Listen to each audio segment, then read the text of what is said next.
बार ये सारी पॉलिसी लाते रहे। उसी तरह मोदी जी भी अपना कैंपेन करते रहे और उसी दौर में 5 हवाई अड्डों को बेच दिया और ये हमारा एजुकेशन बेच रहा है। ऐसे दौर में जब इलेक्शन हो रहा है तो इन लोगों को एक्सपोज करने की जरूरत है। ये जो आरएसएस बीजेपी के लोग हैं, हमें जो नेशनल एंटी नेशनल का डिबेट सिखा रहे हैं, हमें नेशनल बनने की बात बता रहे हैं, हम उनको कहना चाहते हैं कि हमारे जैसा लोग, हर एक इंसान हर एक घर में होता है, जो जेएनयू आने का सपना देखता है, जो पढ़ने का सपना देखता है, एक अच्छे भारत बनाने का सपना देखता है, उनको ये बताना चाहेंगे कि मोदी जी है तो मुमकिन नहीं है, शिक्षा है तब मुमकिन है।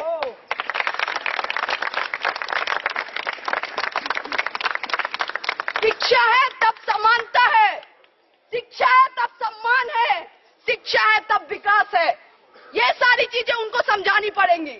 आपको लग रहा है कि बिना एजुकेशन का डेवलपमेंट हो सकता है? नहीं हो सकता है। आपको लगता है कि नौकरी पकौड़े तलना, आपके लिए साइबर सेल में काम करना ये नौकरी है, तो हम नहीं मानते इसको नौकरी। नौकरी वही होती है जो ऐसा प्रोडक्शन हमें कराए ताकि इस देश को आगे लेके जाए, ना कि हिंदू मुसलमान में लड़ाए।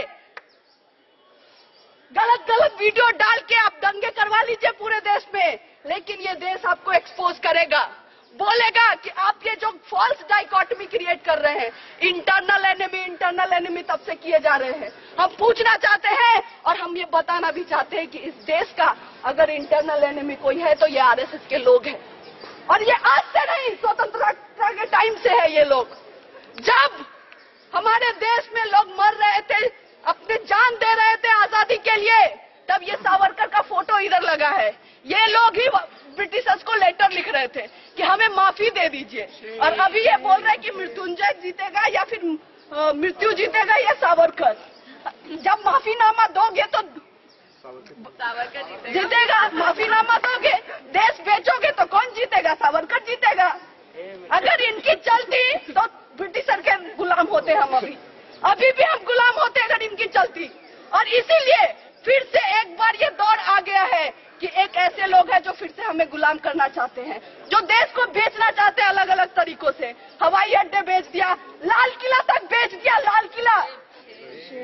और इसीलिए जब सब कुछ बेचने की बात चल रही है तो हमें बताना पड़ेगा कि हम भगत सिंह के जनरेशन से, जो हंगर स्ट्राइक भी किया, हंसते हंसते फांसी पे चढ़ गया, लेकिन अपनी लड़ाई चलाता रहा।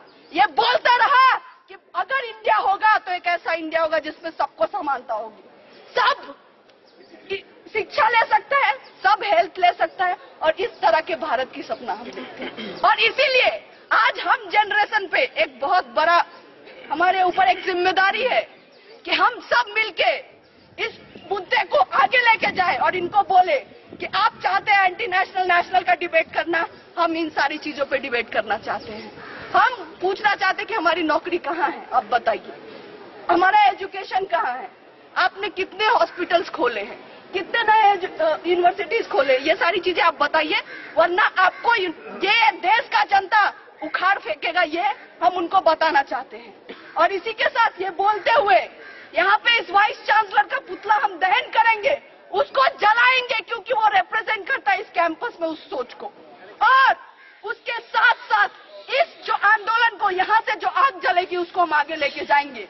ये इंश्योर करेंगे कि पूरे देश में ये बात होनी चाहिए कि क्या चल रहा है जेएनयू में, कैसे एक तरफ आप ईडब्ल्यूएस कर रहे हैं और कैसे दूसरी तरफ लोगों का एक्सक्लूजन कर रहे हैं, किस तरह से सीट नहीं आ रही है एमफिल पीएचडी में, लोगों को रिसर्च करने ही नहीं देना है, एक सेंटर है एक्सक्लूजन का, उसमें एसटी का सीट नहीं है, इससे बड़ा एक्सक्लूजन क्या होगा? आप डेप्रीवेशन पॉइंट, जिसके लिए जेएनयू जाना जाता है, वहां पे डेप्रीवेशन पॉइंट्स खत्म कर रहे हैं। बीए लेटरल एंट्री, जिसमें बीए फर्स्ट ईयर में इंग्लिश में पूछते हैं, जो नहीं आ पाते हैं वो बीए सेकेंड ईयर में देते हैं, उनको वो बंद कर रहे हैं। और तब कर रहे हैं जब पूरा एसएल बोल रहा है कि हमें बीए लेटरल एंट्री का एग्जाम चाहिए।